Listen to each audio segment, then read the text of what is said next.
চন্দন, অনেকদিন পরে বাংলা আন্ডার 17 একটা অল ইন্ডিয়া ট্রফিতে জিতেছে, ছেলেগুলো খুব ভালো খেলেছে। ফাল্গুনি তোমাদেরই সমসাময়িক প্লেয়ার, সে কোচ।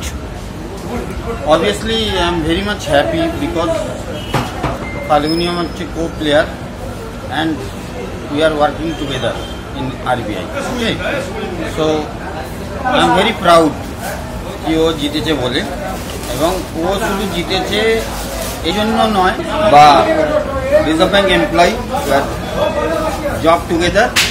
সো আমি জানি ওর ডিজায়ার আছে একটা, মানে কোচিং করার, সেটা ওকে সুযোগ দেওয়া হোক, আইএফএ কে আমার রিকোয়েস্ট।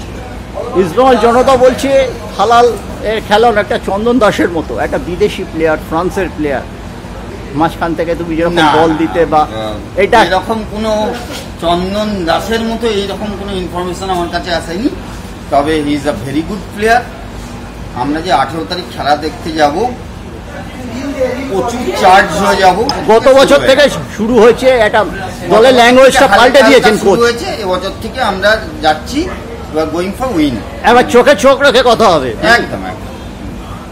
কিন্তু মোহনবাগানও তো ভালো টিম করেছে, 3টে বিশ্বকাপ আর এই প্রথম খেলছে। করতে পারে, দ্যাট ইজ ডিফারেন্ট পার্ট। কিন্তু আমাদের যে লেগেসি আছে, আমাদের যে ফিলিংস আছে, আমাদের যে সমস্ত ব্যাপারটা আছে, লাল হলুদ জার্সি যারা খেলেছে তাদের কাছে মায়ের মতো। জার্সির যে রংটা আছে সেই হিসাব করে আমি যেটা বলতে চাই, এবছর থেকে ইস্টবেঙ্গল ক্লাব কিন্তু মাঠে যাবে হারতে নয়, জিততে। Thank you very much.